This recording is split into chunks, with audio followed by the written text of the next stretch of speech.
Olá, sou Tiago Peixoto, sou linguista e sou seu professor.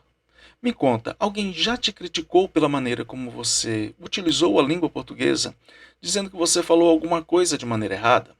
Então, o que eu quero te mostrar é que a pessoa que faz isso pode não estar completamente correta, porque ao te criticar, ela se baseia apenas em uma concepção de gramática, sendo que existem muitas, e cada uma vê a língua de uma maneira particular. E você entender isso muda tudo. Mas o que, afinal de contas, é gramática? Bom, quando você ouve a palavra gramática, provavelmente pensa em um livro grosso, cheio de regras. Mas eu quero te falar que gramática é algo muito mais simples do que isso. Chamamos de gramática o conjunto de regras que explica como uma determinada língua funciona. E como eu já disse, não existe só um tipo de gramática. Existem vários, mas aqui nós vamos ver 6. A gramática descritiva, a normativa, a histórica, a comparada, a gerativa e a funcional. A primeira é a gramática descritiva. Essa gramática, ela não manda, não proíbe que o falante diga ou faça absolutamente nada. Ela apenas observa. Observa o que as pessoas realmente falam. Se alguém diz a gente vamos, a gramática descritiva apenas registra e considera esse enunciado um fato da língua. E por que ela faz isso? Porque realmente existem pessoas que dizem a gente vamos. Ela não diz que isso é certo ou errado.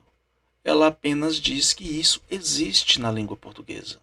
Então a gramática descritiva não diz que as pessoas falam certo ou errado, mas falam de acordo com uma determinada variedade da língua. Variedade de escolaridade, sexo, profissão ou classe social. A segunda é a gramática normativa. E essa, sem dúvida, é a gramática mais conhecida de todo mundo. Isso porque ela é a gramática mais ensinada na escola. A gramática normativa define um padrão de língua para a fala e para a escrita de toda a sociedade. Ela estabelece a variedade de língua para ser utilizada em um texto acadêmico, um documento oficial, uma certidão de nascimento. Essa gramática, sem dúvida, é muito importante. Só que ela não define toda a língua. O que ela faz é definir um modelo de língua muito valorizado socialmente.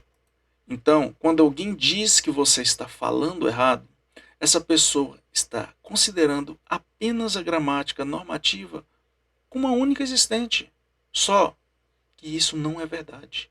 O terceiro tipo de gramática que nós vamos ver é a gramática histórica. Essa gramática estuda a mudança linguística, estuda como a língua muda. E olha, a língua muda o tempo todo. O caso já clássico é o vossa mercê, que passou a vós mercê e culminou no nosso atual você. Então veja que para a gramática histórica, a língua muda, mas não muda de um jeito certo ou errado. Ela apenas muda.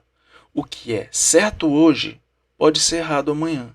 E o que é errado hoje pode ser certo amanhã. O quarto tipo de gramática que nós vamos ver é a gramática comparada.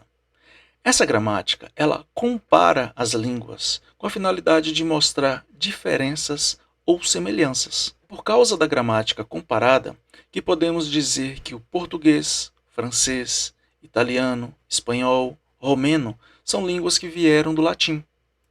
Mas não é só isso. Ela também possibilita que nós acompanhemos a mudança linguística ocorrida entre as línguas. O quadro a seguir vai nos ajudar a compreender melhor isso. Nele nós vemos como a gramática comparada trabalha. Veja que o que era carus em latim virou chef em francês, caro em espanhol e caro em português. E o que se verifica é que onde nós temos um som K inicial, virou um som de S em francês, um som de sh.